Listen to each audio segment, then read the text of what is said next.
నీకు ఏ పరిస్థితి దొరికిందో ఆ పరిస్థితి మీద ముందరికి ఒక మార్గం వేసుకొని ఎట్లా దాన్ని చక్కగా చేయాలో చేయాలి. మొన్నటిదాకా బీఆర్ఎస్ ప్రభుత్వం ఉన్నది, 10 ఏళ్ళు పనిచేసినాం. ఎస్, ప్రజలు మీకు ఇచ్చిండు, మాకు అభ్యంతరం లేదు, మాకంత ఈర్ష్య కూడా లేదు. నువ్వు మాకన్నా కుడిచేయి పని చేయి, మాకన్నా మంచిగా పని చేయి, మంచి పేరు తెచ్చుకో, మేము పోటీ పడేటట్టు చూసుకో, మాతో పోటీ పడేటట్టు చూసుకో. కానీ ఈ చీరతము, పండబెట్టి తొక్కుతాము, రైతు బంధు అడితే చెప్తోని కొడతాము. ఒక్క మాట దయచేసి మీరు ఆలోచన చేయాలి. నేను అహోరాత్రాలు కష్టపడి నా రాష్ట్రం భారతదేశానికి తలమానికం కావాలి, ఇక్కడ కరెంటు బాధ పోవాలి. నాకు 2 విషయాలు అయితే నాకు అర్థమైతలేవు. చాలా మందిని అడిగిన నేను ఇదేం కథరాబాయని. మంచినీళ్ళు భగీరథ ప్రయత్నం చేసి 2-3 నెలలు రాత్రి నిద్ర లేకుండా రాత్రి 3 గంటల వరకు కూడా పనిచేసి ఒక అద్భుతమైన పథకం రూపకల్పన చేసి మంచి సోర్సుల దగ్గర పెట్టి నేను ఒక ఛాలెంజ్ చేసిన అసెంబ్లీలో మీకు జ్ఞాపకం చేస్తా ఉన్నా. ఈ 5 ఏళ్ల లోపు 14 నుంచి 19 వరకు ఈ టర్మ్ లోపల భగీరథ నీళ్లు తెచ్చి ఇంటింటికి నల్లా పెట్టి నీళ్లు ఇయ్యకపోతే మేము మళ్ళీ అసెంబ్లీ నిలవడం ఓట్లు అడగాలని చెప్పి నేను శపథం చేసిన శాసనసభలో. అదే పద్ధతిలో తెచ్చి ప్రతి ఇంటికి ఆదిలాబాద్ గోండు గూడెంలో, నల్లగొండ లంబాడి తండాలో అందరి కూడా వచ్చే విధంగా ప్రతి ఇంటికి నల్లా ఇచ్చి బ్రహ్మాండంగా మంచినీటి సరఫరా చేసినాం.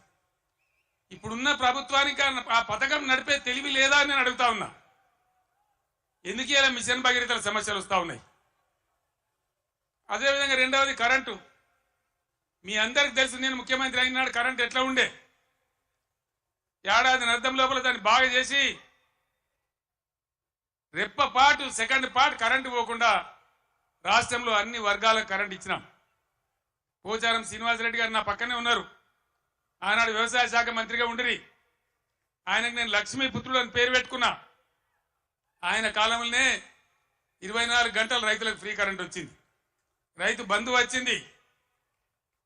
కరెంటు కరోనా వచ్చి కాటేస్తే కూడా నేను వేరే ఏవో ఆపినా కానీ రైతు బంధు ఆపలే.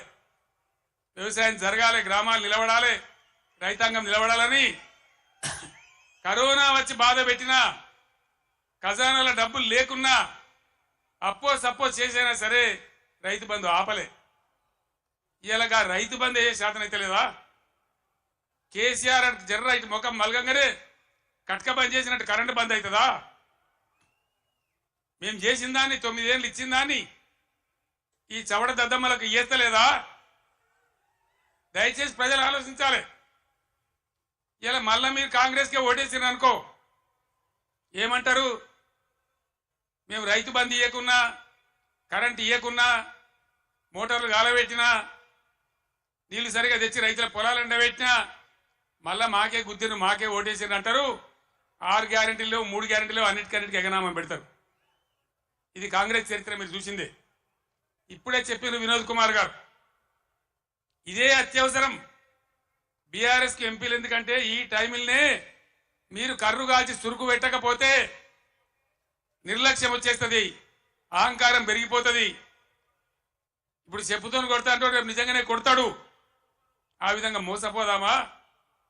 లేదు బీఆర్ఎస్ గులాబీ జెండా ఎగిరేసి బ్రహ్మాండంగా మన ఎంపీలను గెలిపించి ముందుకు పోదామా? తెలంగాణ సమాజం ఆలోచన చేయాలి. ఏం చేద్దాం? ఏం చేద్దామండి? గులాబీ జెండా ఎగిరేద్దామా? ఈ పార్లమెంట్ ఎన్నికల్లో ఎంత బలంగా గులాబీ జెండా ఎగిరితే ప్రజల పక్షాన కాపలాదారులుగా ఇంతకుముందే వినోద్ గారు చెప్పినట్టు బ్రహ్మాండంగా ముందుకు పోతాం. ఇంతకుముందు వినోద్ గారు చెప్పారు కరీంనగర్ పార్లమెంట్ కాబట్టి నేను చెప్తా ఉన్నా. భారతదేశంలో ఎన్ని జిల్లాలుంటే అన్ని జిల్లాలకు ఒక్కొక్క జిల్లాకు నవోదయ పాఠశాల ఇవ్వాలనేది కేంద్ర ప్రభుత్వ చట్టం. మనం 10 జిల్లాలు పోయి 33 జిల్లాలు అయినాం. 150 ఉత్తరాలు రాసిన నేను నరేంద్ర మోడీ గారికి పర్సనల్గా పోయి అడిగిన, ఇది చట్టం ఉన్నదయా, ఇది న్యాయం, మేము కొత్త రాష్ట్రం, మేము బాగుపడాలి, ఈమంటే ఒక్క నవోదయ పాఠశాల కూడా ఇవ్వలే, ఒక్కటంటే ఒకటి కూడా ఇయ్యలే. ఒక్క నవోదయ పాఠశాల ఇయర్ బీజేపీకి ఒక్క ఓటు కూడా కరీంనగర్ ఎందుకు వేయాలి? ఇవాళ దయచేసి ఆలోచన చేయాలి. దేశవ్యాప్తంగా 157 మెడికల్ కాలేజీలు పెడితే ఒక్క మెడికల్ కాలేజీ కూడా మన తెలంగాణకి ఇయ్యలే. 100 సార్లు అడిగితే కూడా. మరి ఒక్క నవోదయ పాఠశాల ఇవ్వని, ఒక్క మెడికల్ కళాశాల ఇవ్వని బీజేపీకి ఎందుకు ఓటేయాలి? బండి సంజయ్ ఇక్కడ ఎంపీ ఏం చేసినట్టు మీరు దయచేసి ఆలోచన చేయాలి. 5 రూపాయల పని చేసిండ్రా? 5 రూపాయలు ఏమన్నా 10 రూపాయల పని జరిగిందా? ఇంతకుముందు వినోద్ గారు చెప్పిన నేను మళ్ళీ చెప్పదలుచుకోలే. ఆయన ఉన్నప్పుడు కరీంనగర్ స్మార్ట్ సిటీ కానీ, జాతీయ రహదారులు కానీ, రైలు మార్గం కానీ, ఇంకా అనేక ఇన్స్టిట్యూట్స్ గురించి కానీ కేంద్రంతో పోరాటం చేసిండు. చాలా ఎక్కువసార్లు పార్లమెంట్లో మాట్లాడిండు. అసలు బండి సంజయ్కు వినోద్ కుమార్కు పోలిక ఉన్నదా? దయచేసి మీరు ఓటు పోసే ముందు ఆలోచించాలని నేను కోరుతా ఉన్నా. ఎటువంటి వాడు మన ఎంపీగా ఉంటే మనకు లాభం అవుతుంది. నిజాయితీగా ఉండి నా ఎంబడి నిజాయితీగా ఆశాంతం ఉద్యమ పొడుగున ఏనాడు కూడా మడమ తిప్పకుండా పనిచేసిన నాయకుడు వినోద్ కుమార్. నిజాయితీకి మారుపేరుగా ఉన్న వ్యక్తి వినోద్ కుమార్.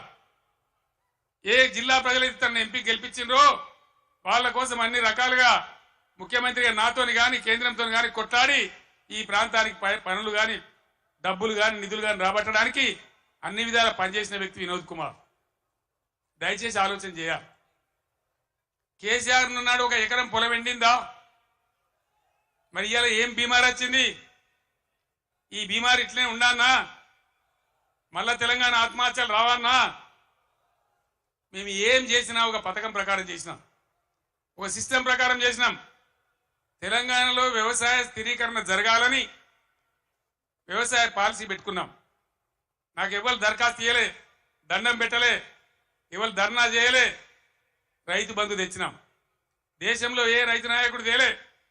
చరణ్ సింగ్, దేవిలాలు, మహారాష్ట్రలో వసంత్ దాదా పాటిల్, చాలా మంది రైతు బిడ్డలు ముఖ్యమంత్రులు అయినారు. కానీ వాళ్ళు ఎవరు పెట్టలే. ఇండియాలోనే మొట్టమొదటిసారిగా రైతు బంధు అనే పథకం పేరు పెట్టి స్టార్ట్ చేసిందే కేసీఆర్ ప్రభుత్వం కాదా? మీరు ఆలోచించాలని నేను కోరుతా ఉన్నా. రైతు బీమా, రైతు చచ్చిపోతే అడిగే దిక్కు లేకుండే. రైతు ఏ గుంట భూమి ఉన్న రైతు చనిపోయినా 5 లక్షల రూపాయల బీమా తెచ్చిపెట్టినాం. ఇలా దాని గురించి వివరం లేదు.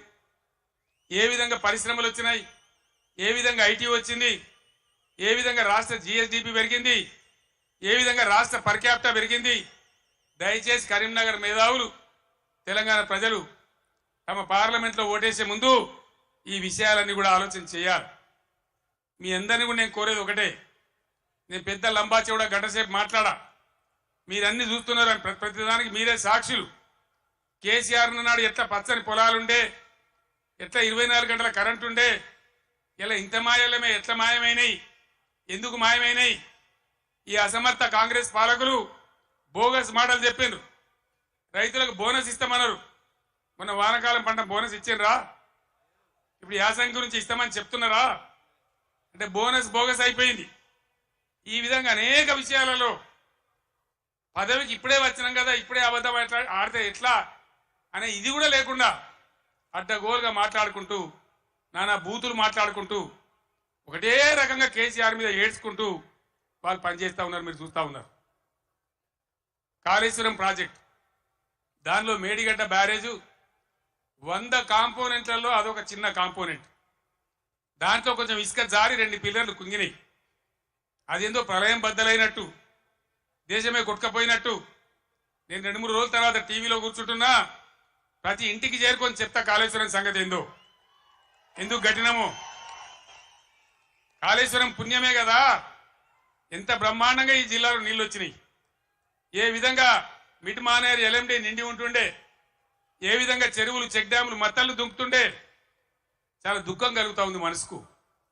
నా కళ్ళ ముందే